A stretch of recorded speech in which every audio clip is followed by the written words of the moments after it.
제가 예전에 젊었을 때에 신앙생활 할 때 열심히 낼 때 들었던 그 이야기가 있습니다. 마지막 종말이 오고 심판이 오고 마지막 때가 될 때 핍박이 있다, 뭐 그런 이야기를 들었어요. 그러면서 박해와 순교에 대한 이야기를 한 번씩 들을 수가 있었습니다. 그 중에서 그런 이야기가 있습니다. 예를 들어 종교적 핍박이 와요. 그래가서 총을 들고 와가지고 누가 너 예수 믿느냐? 라는 질문을 하는 거예요. 믿는다 하면 죽고 안 믿는다 하면 살려줄게, 뭐 이런 거예요. 그래서 그 사람이 믿는다 하면 그 사람 죽는 거예요. 그러면서 거룩한 순교자가 되고, 만약에 안 믿는다 하면 그 사람은 배교자가 되는 거예요. 그래서 구원의 탈락이에요. 그러면서 공포심, 두려움들, 어쩌나 뭐 이런 생각들을 많이 했습니다. 그러면서 마지막 때가 되면 그렇게 신앙생활하기가 어렵구나, 뭐 그런 생각들을 했습니다. 자, 그런데 여러분, 그런 이야기가 과연 맞을까? 과연 맞는가? 믿습니다, 안 믿습니다, 그 말 한마디로 그 사람이 천국과 지옥이 결정되겠습니까? 성경은 그렇게 말하고 있지 않습니다. 단지 예나 아니오로 그 사람의 운명이 결정되는 것이 아니라는 것이지. 복음서에 보면 예수님께서 사람들 앞에서 나를 시인하면 나도 저를 시인하고, 나를 모른다고 하면 나도 너를 모른다 할 것이다 라는 말씀이 있어요. 근데 이 말씀은 단지 어느 한순간에 그가 예요 아니요 라는 말의 문제가 아니라 그 사람의 인격과 그의 삶을 통한 신앙의 시인과 부인을 말하는 거예요. 정말로 그 사람이 생활 속에서, 삶 속에서, 그리고 인격 속에서 그분을 부인하면 그게 진짜 모른다고 하는 거죠. 어느 한순간의 말, 한마디 말로 그 사람의 구원의 당락이 결정되는 것이 아니라는 것입니다. 만약에 예를 들어 자신의 목숨의 위협을 느꼈어요. 죽음의 위협을 느껴요. 그 순간 그가 살려고 내가 안 믿습니다 라고 말을 했다고 그 사람이 그 순간 띵동 하고 지옥으로 떨어지는 것이 아니라는 거예요. 그건 성경 전체에서 이야기하고 있는 구원의 원리와도 맞지가 않습니다.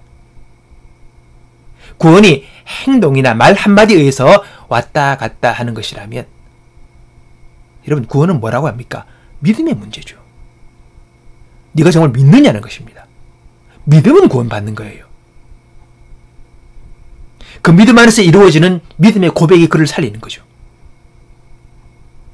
때로 우리는 믿음이 약하거나 또는 강해질 때도 있습니다. 순간 위협 속에서 자신의 신앙을 부인한다고 하는 그 말 한마디가 그래서 그 사람이 구원을 취소시키고 살리고 이런 것이 아니라는 거죠. 구원은 믿음의 문제지 행위의 문제가 아니기 때문입니다. 예를 들어 베드로가 예수님 부인했잖아요. 예수님을 부인할 뿐만 아니라 그는 저주까지 했던 사람입니다. 3번씩이나. 그럼 베드로는 지옥 가야죠.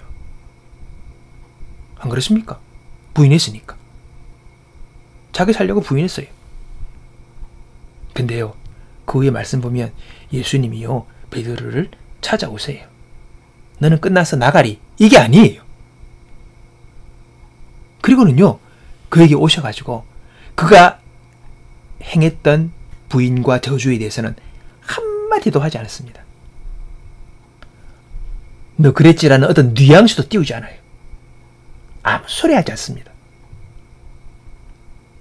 오셔서 함께 고기를 굽고 식사를 나누시면서 베드로의 낙심된 마음과 절망의 마음을 위로하시고 오히려 더 큰 임무를 그에게 맡기십니다.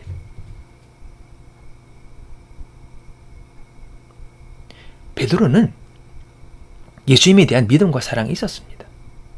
그러나 순간 목숨의 위협 속에서 사람이기에 순간 무너진 거예요. 그거 주님 아시지요? 오셔서 다시 그를 세우시고 북돋아 주십니다.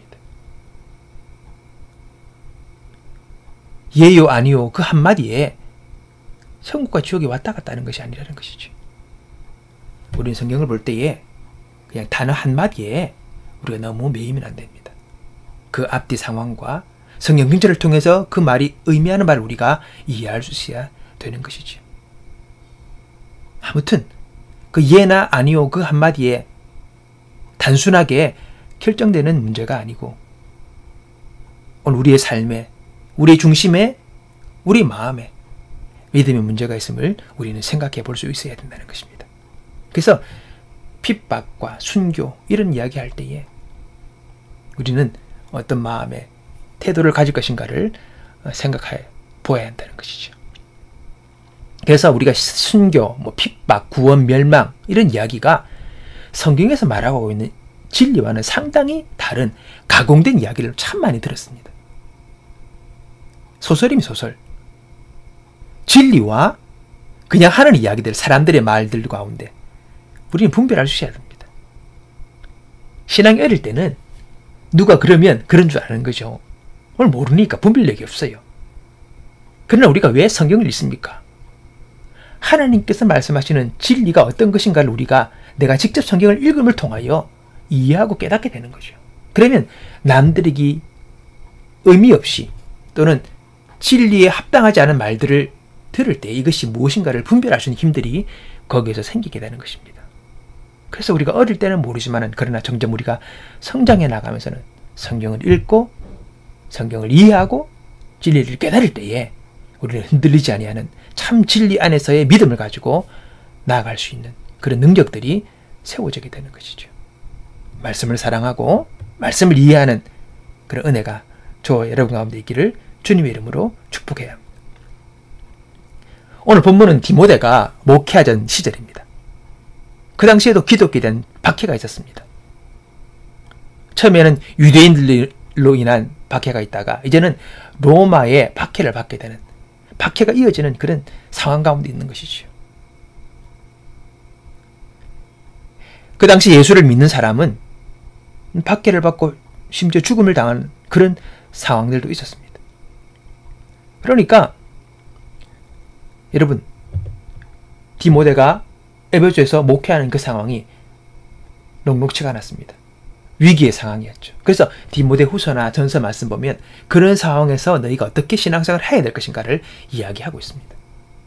근데 여러분, 우리가 여기서 이 박해할 때에 우리가 알아야 할 것이 있습니다.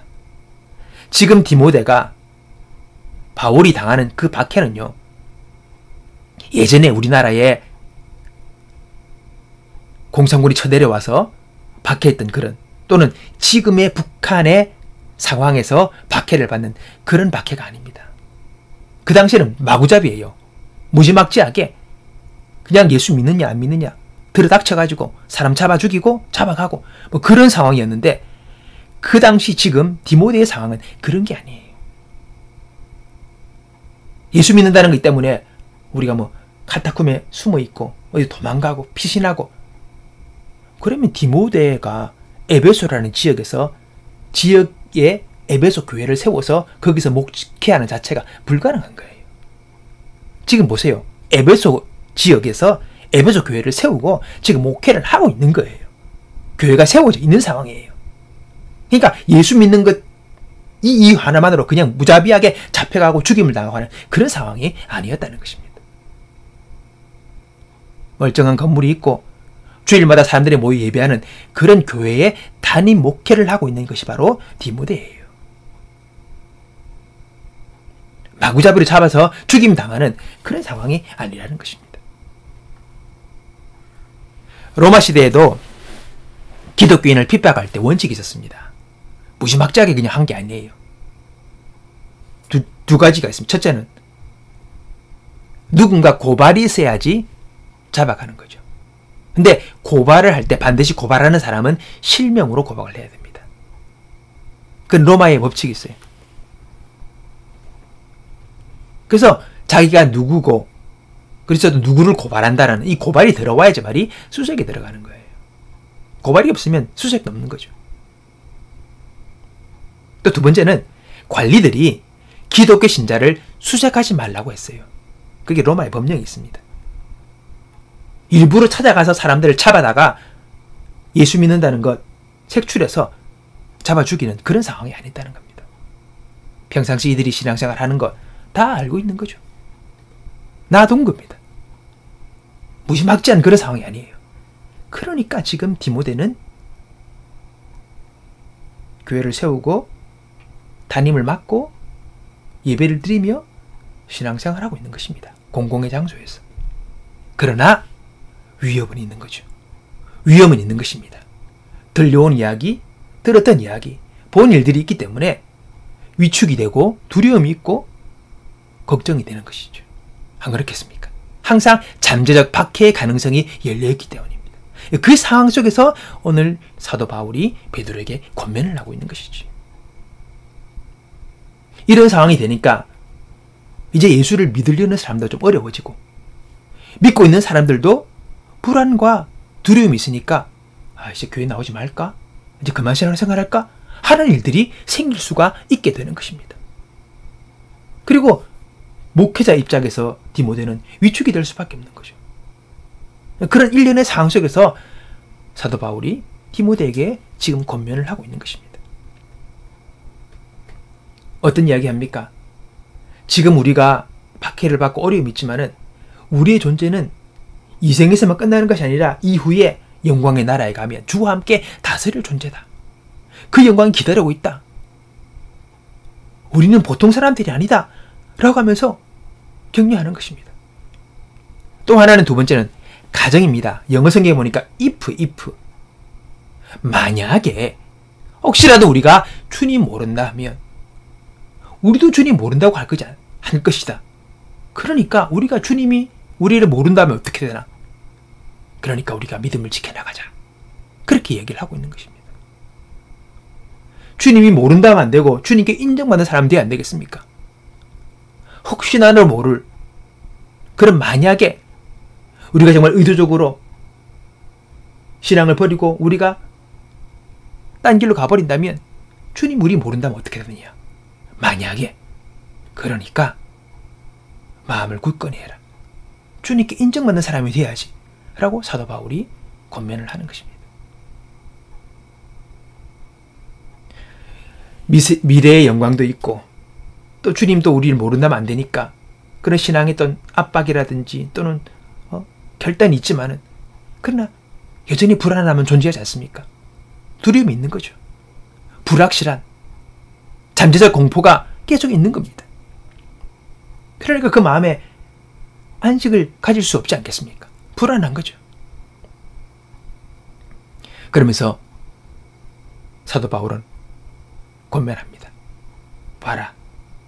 우리는 늘 왔다 갔다 하지 않느냐. 다시 말해 신실하지 못하다는 거죠. 한번 딱 하면 그대로 지켜야 되는데 이걸 지킬 때도 있고 못 지킬 때도 있는 거죠. 사람이 그런 거예요. 미쁘지 못하다는 거죠. 근데 우리 주님 어떤 분이냐? 그분은 미쁘신 분이다. 다시 신실하신 분이다. 믿을 만한 분이다. 그분은 하나님이시다. 그분이 하신 말씀은 끝까지 지키시는 분이다. 오늘 보니까 주님은 자신을 부인하실 수 없다는 거죠. 무슨 말입니까? 자신했던 말, 그분의 약속에 대해서 내 모른다. 이렇게 하지 않는 분이라는 겁니다. 한번 하신 말씀은 끝까지 지키고 분명히 지키시는 그런 신실하신 분이다라는 것입니다. 그걸 기억해라는 거죠. 우리 주님 어떤 분이십니까?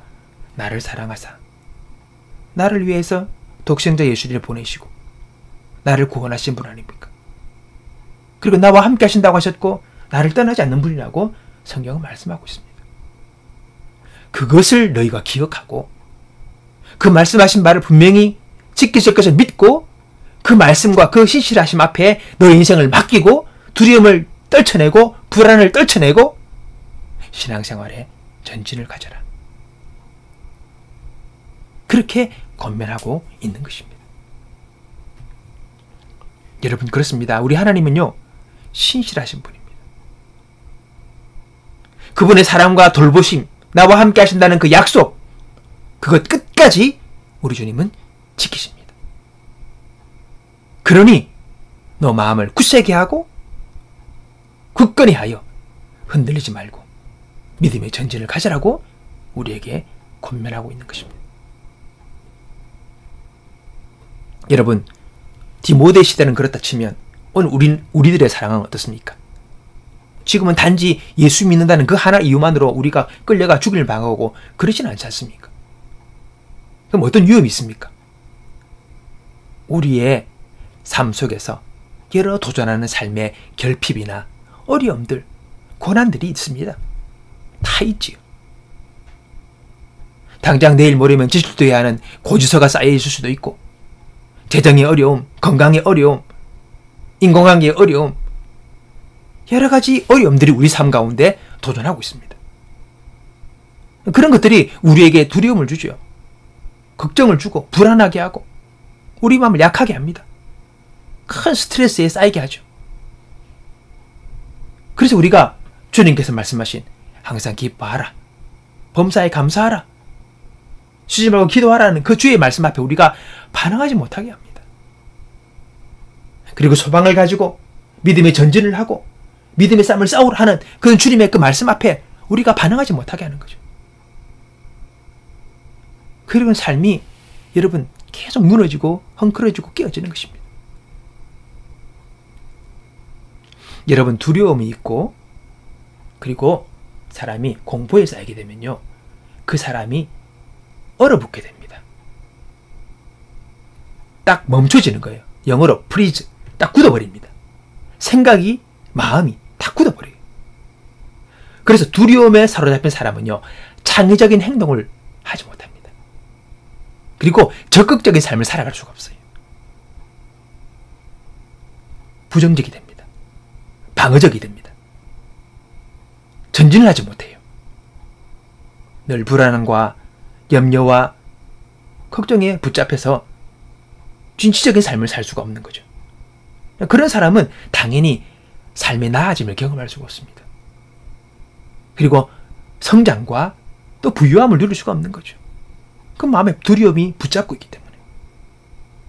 소극적인 생을 살아가기에 그 삶이 여러분 발전할 수가 없는 것입니다. 그러게 우리는 이 두려움과 공포를 이겨내야 합니다. 어떻게 이깁니까? 하나님의 그 말씀에 신실하심을 붙들고 우리가 거기서 용기를 얻어야 되는 것입니다. 내가 너를 떠나지 않겠다. 내가 너를 사랑한다. 내가 너를 굳세게 하리라. 이 말씀을 우리는 기억하고 붙잡아야 되는 겁니다. 그가 친히 말씀하시기를 내가 과연 너희를 버리지 아니하고 과연 너희를 떠나지 아니하리라. 히브리서 13장 5절. 너희 염려를 다 주께 맡기라. 이는 그가 너희를 돌보신다. 베드로전서 5장 7절. 주는 미쁘사 너희를 굳게 하시고 악한 자에게서 지키시리라. 데살로니가후서 3장 3절. 그러므로 우리가 담대히 가로되 주는 나를 돕는 자시니 내가 무서워 아니하겠노라. 사람이 내게 어찌하리요? 히브리서 13장 6절. 오늘 여러분, 하나님의 그 말씀을 기억하고 그 말씀 앞에 우리 마음을 얹으셔야 합니다. 여러분, 믿음의 삶이라는 게 바로 그겁니다.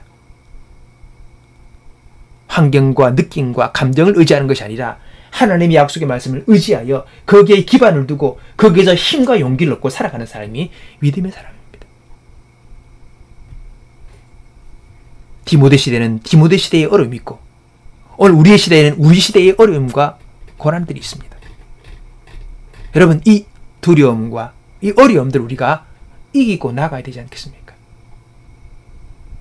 어제보다 나은 오늘, 오늘보다 나은 내일을 기대하면서 우리의 삶이 발전해야 안 되겠습니까? 소망이 있어야 안 되겠습니까? 사람이 소망이 없으면 사는 게 아니죠. 그 자체가 죽음입니다. 오늘 주님 나와 함께 하시면서 보다 나은 내일을 기약하게 하시고 소망해 가실 때에 우리는 살맛이 나는 것입니다. 최후의 그 영광을 바라보면서 오늘 내가 주님을 의지하고 그 믿음 안에서 오늘 각자의 주어진 그 삶을 힘있게 살아가고 그 안에서 기뻐하기도 하고 감사하기도 하는 그런 삶, 바로 그것이 믿음 안에서 가능해지게 되는 것입니다. 오늘 여러분, 저와 여러분의 삶 가운데 우리 앞에 있는 여러 가지 어려움과 고난, 두려움, 불안, 공포. 그 디모데 시대에 잠재적인 두려움, 잠재적인 공포, 잠재적인 박해, 잠재적인 그 죽음 앞에서 너희들이 두려워떨 것이 아니라 그것을 주님께 맡기고 오늘 너의 삶을 충실하게 살아가라고 권면하는 그 권면이 우리에게도 적용되어지기 바랍니다. 우리의 생명, 우리 미래는 하나님의 손에 있습니다. 그분의 은혜의 손길 아래 있습니다. 신뢰하고 오늘 나의 삶 가운데 내가 얼어붙지 아니하고 담대하게 지금의 삶에 충성하고 베스트함으로 말미암아 더 나은 내일을 기약할 수 있는 우리의 삶이 되기를 바랍니다. 그리고 내일을 소망하는 가운데 오늘 감사하며 오늘도 기뻐하며 나아갈 수 있는 여러분 두려움과 불안과 고난과 핍박에 붙들린 것이 아니라 자유하는 믿음의 삶을 살아갈 수 있는 저와 여러분 되시기를 주님의 이름으로 축복합니다. 기도하겠습니다. 하나님 아버지 감사합니다. 오늘 우리의 삶 가운데 우리를 어렵게 하는 여러 가지 고난과 불안, 두려움, 염려, 걱정의 거리들이 많이 있습니다. 하나님 이것에 우리들이 휘둘려서 붙들려서 소극적이고 부정적이고 하나님 얼어붙은 인생을 살 것이 아니라 주님, 우리 주님을 믿음으로 내가 너를 떠나지 않는다. 내가 너를 돌본다. 내가 너를 지킨다. 악한 자가 너를 손대지 못한다. 말씀하시는 당신의 말씀을 신뢰함으로 자유를 얻고 오늘 나의 삶 가운데 창조적이고 적극적인 삶을 살아갈 수 있는 그런 믿음의 사람들로 우리 모두를 세워 주시옵소서. 주님께 감사드리며 예수님의 이름으로 기도하옵나이다. 아멘.